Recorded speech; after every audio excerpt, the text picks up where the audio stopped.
আমরা যদি বিচ্ছিন্ন হই, একে অপরের যদি মারামারি করি, একজন যদি আরেকজনের কাফের ফতুয়া দেয়, আমাদের কি ক্ষতি? শুনবেন? কথা কয় না, শুনবেন? এক নাম্বার ক্ষতি হচ্ছে, আমরা যদি বিচ্ছিন্ন হই আমাদের শক্তি কমে যাবে, আমাদের পাওয়ার আমরা হারাবো। আমাদের কি হারাবো? পাওয়ার। মনে রাখবেন, যখন আমি একা থাকি তখন আমি ব্যক্তি, যখন আমরা সবাই মিলি তখন আমরা শক্তি।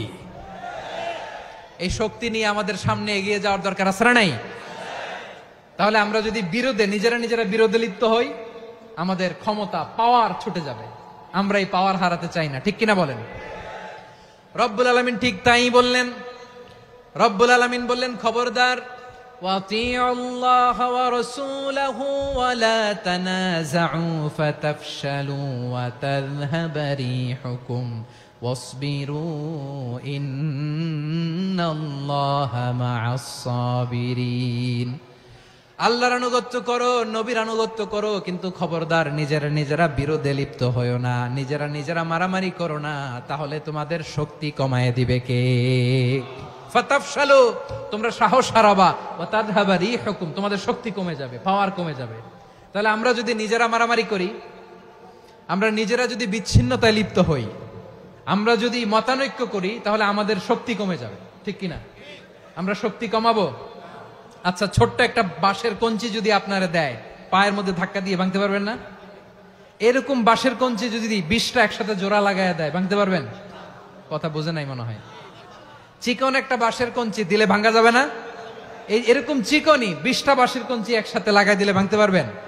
কারণ যখন আমি একা থাকি তখন আমি ব্যক্তি, যখন আমরা সবাই মিলি তখন আমরা শক্তি। আমরা যেন শক্তি না হারাই। আমরা বিরোধে লিপ্ত হলে আমাদের শক্তি কমে যাবে। এই হচ্ছে 1 নাম্বার ডিসঅ্যাডভান্টেজ।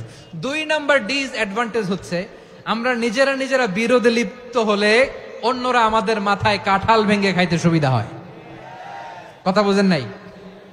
আমরা যদি বিরোধে লিপ্ত হই তাহলে পরাশক্তিগুলোর সুবিধা, তখন আমাদের কাউকে দিতে হবে ট্রানজিট, কাউকে দিতে হবে সেন্ট মার্টিন, কাউকে দিতে হবে দেশের অর্ধেক। চিল্লায় বলো ঠিক কিনা? নিজেদের প্রবলেম সলভ করার ক্যাপাসিটি আমাদের আর থাকবে না। আমরা যদি বিরোধে জড়াই, আমার কলিজার টুকরা পেকুয়ার ভাইরা, আমরা বিরোধ করব না, আমরা বিচ্ছিন্ন হব না। নিজেরা বিরোধে জড়ালে পরাশক্তিগুলো আমাদের মাথায় কাঁঠাল ভেঙে খায়। তখন ভারতের পিছনে দৌড়াতে, আমেরিকার পিছনে দৌড়াতে আমাদের জুতার তলা ক্ষয় হইয়া যাইবে। নিজেদের প্রবলেম সলভ করা যাবে না। আমরা যদি অন্যের পিছনে না দৌড়াতাম আর এই বিরোধকে থামাতে পারতাম, বাংলাদেশ আজকে যেখানে আছে তার কমপক্ষে 50 গুণ সামনে থাকতো। চিল্লায় বলেন ঠিক কিনা?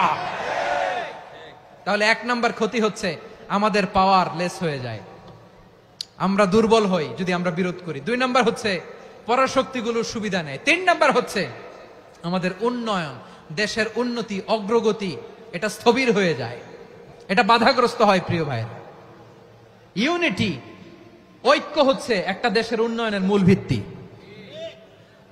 2 জন কইছে ঠিক, এদিকে এখন কয়েকজন কইছে ঠিক।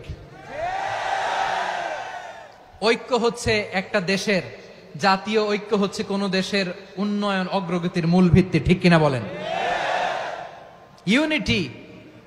ইউনিটি অফ এ কান্ট্রি, এটা হচ্ছে একটা সাস্টেইনেবল ডেভেলপমেন্ট, সোশ্যাল স্ট্যাবিলিটির জন্য এটা অনেক গুরুত্বপূর্ণ। এজন্য বিরোধের কোনো স্থান আমরা দিব না, আমরা ঐক্যবদ্ধ থাকবো ইনশাআল্লাহ বলেন। আর কখনো কাউরে কাফের বলে গালি দিবেন? তুই জাহান্নামী বলবেন? ঝগড়া লাগলে লাগাই দিবেন? তাহলে কি করবেন? মিলায় দিব। আওয়াজ করে বলেন, কি করব? প্রিয় ভাইয়েরা, এই বিরোধ গত 50 বছর তো আমরা দেখেছি, ধর্মীয় অঙ্গন বলেন, সামাজিক অঙ্গন বলেন, রাজনৈতিক অঙ্গন বলেন, এই বিরোধ আমাদেরকে শেষ করে দিয়েছে। এই 24-এর ছাত্র নাগরিক অভ্যুত্থানের পরেও যদি সেই বিরোধ আমাদেরকে খায়, তাহলে এতগুলো তাজা জেনজির রক্ত বৃথা যাবে। চিল্লায় বলো ঠিক কিনা? আমরা এই রক্তগুলো কি বৃথা দিতে চাই না, বৃথা যেতে দিতে চাই না। আমরা ঐক্যবদ্ধ থাকতে চাই। রাজি আছেন? আমরা আর কাদা ছড়াছড়ি করব না। অনেক হয়েছে, আন্না, এবার থামুন। অনেক হয়েছে, আন্না। প্রথমেই আমি এদেশের সম্মানিত আলেম সমাজকে বিনয়ের সাথে অনুরোধ করব, আসুন আমরা ঐক্যবদ্ধ হই। আজকের এই পেকুয়ার ঐতিহাসিক তাফসিরুল কোরআনের প্রোগ্রাম থেকে আমি সম্মানিত আমার মাথার তাজ ওলামাদেরকে জাতীয় ঐক্যের আহ্বান জানাই। পেকুয়ার এই ঐতিহাসিক তাফসিরুল কোরআনের প্রোগ্রাম থেকে আমি আমার সম্মানিত রাজনৈতিক ব্যক্তিবর্গদেরকে জাতীয় ঐক্যের আহ্বান জানাই। অনেক হয়েছে আর না। আধিপত্যবাদকে রুখে দিতে হলে, বাংলাদেশের বিরুদ্ধে যে কোনো ধরনের ষড়যন্ত্রকে রুখে দিতে হলে জাতীয় ঐক্যের কোনো বিকল্প নাই। চিল্লায় বলো ঠিক কিনা?